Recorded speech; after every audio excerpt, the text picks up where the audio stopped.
সুপ্রভাত আমার প্রিয় বন্ধুরা, কেমন আছো তোমরা সবাই? আশা করছি সবাই অনেক ভালো আছো আর সুস্থ আছো। তোমাদের ভালোবাসা আর আশীর্বাদে আমরাও কিন্তু অনেকটাই ভালো আছি। এমজি ফ্যামিলির আরও একটি নতুন ঝলমলে ভিডিওতে তোমাদের সকলকে অনেক স্বাগত। নদিয়া জেলার একটি ছোট্ট গ্রাম থেকে আমি মৌ, একজন সাধারণ ঘরের গৃহবধূ।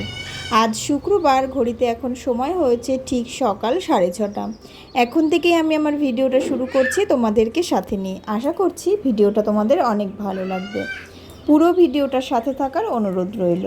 তোমরা তো জানোই যে আমি আমার বাপের বাড়িতে এসেছি, তো বাপের বাড়ি এসে সেখান থেকেই কিন্তু ভিডিওটা শ্যুট করছি। তো আজকে তোমরা আর আমার রান্নাঘর দেখতে পাচ্ছ না, এটা কিন্তু এই যে আমার মায়ের রান্নাঘর, তোমরা সেটাই দেখতে পাচ্ছ। আর আমরা এখানে আসার পরেই কিন্তু এই যে বৃষ্টি শুরু হয়েছে আর কি গতকাল রাত থেকেই।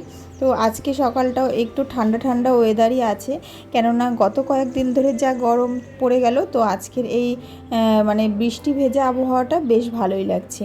তো ওইদিকে মা বৃষ্টিতে ভিজে ভিজেই আর কি মোটামুটি স্নান করলো, কাজ করলো।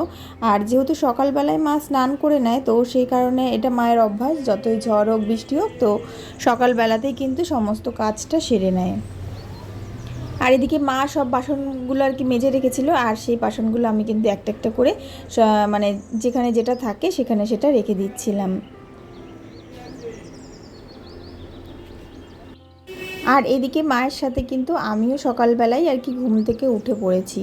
আর তাছাড়া ওইদিকে বড় মেয়ে, ছোটো মেয়ে আর তোমাদের দাদা ভাই, ওরা কিন্তু সব এখনও ঘরে ঘুমোচ্ছে।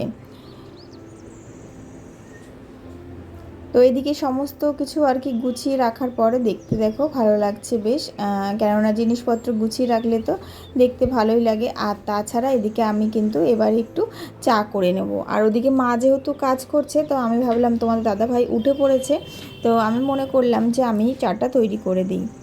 তো সেই কারণে এখানে কিন্তু চায়ের জলটা চাপিয়ে দিয়েছি, আর তার সাথে এখন কিন্তু এখানে দুধ চা তৈরি করে নেব। তো দেখো চাটা কিন্তু একদম ফুটে গেছে মোটামুটি। তো চাটা তৈরি করা কমপ্লিট।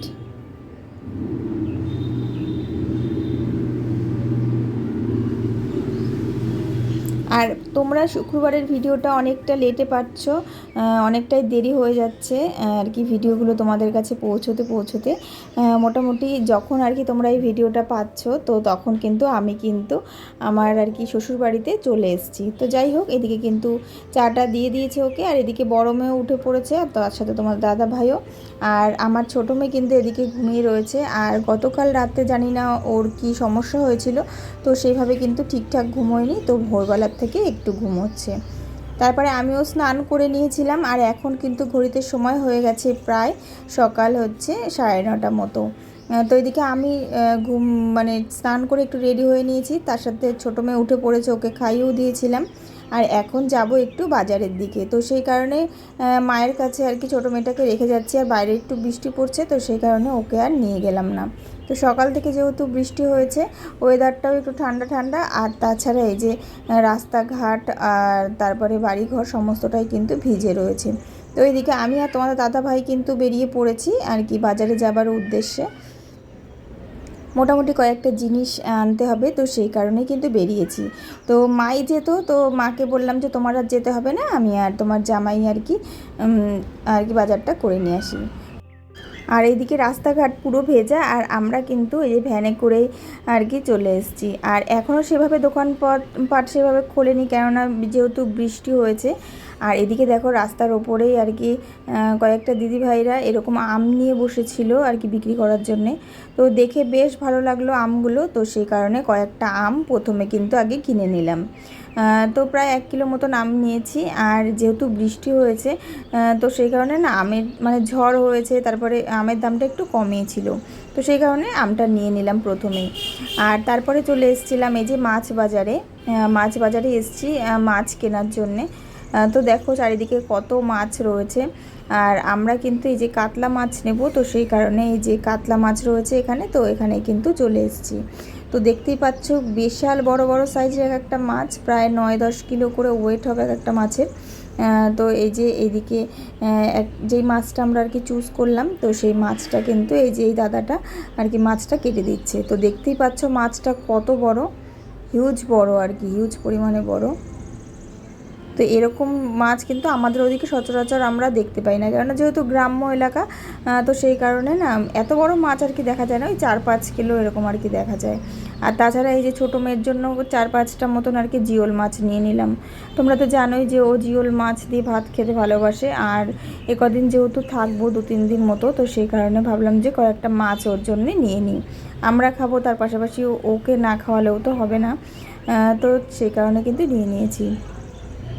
আর এদিকে বাজারে বেরিয়েও কিন্তু এই যে বৃষ্টি হচ্ছে ছিটে ফোঁটা, তো তারপরে না একটু খিদে পেয়ে গেছিলো, সেই কারণে এই যে একটা কচুরির দোকানের সামনে দাঁড়িয়ে পড়েছি, দাঁড়িয়ে কিন্তু কচুরি নিয়ে নিলাম। তবে সেই কচুরিটা সেখানে দাঁড়িয়ে খাইনি, নিয়ে আসলাম আর কি বাড়িতে।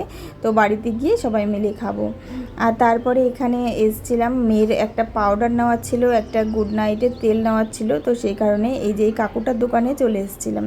তারপরে সমস্ত বাজারঘাট করে বাড়িতে চলে এসেছি। আর বাড়িতে এসে এই যে সবাই মিলে কিন্তু এই যে কচুরি খাবো, তো কচুরি আর কি নিয়ে বসে পড়েছি। আর এদিকে ছোটো মনাও খাবে, তো সেই জন্য ওকেও দিয়েছি একটা।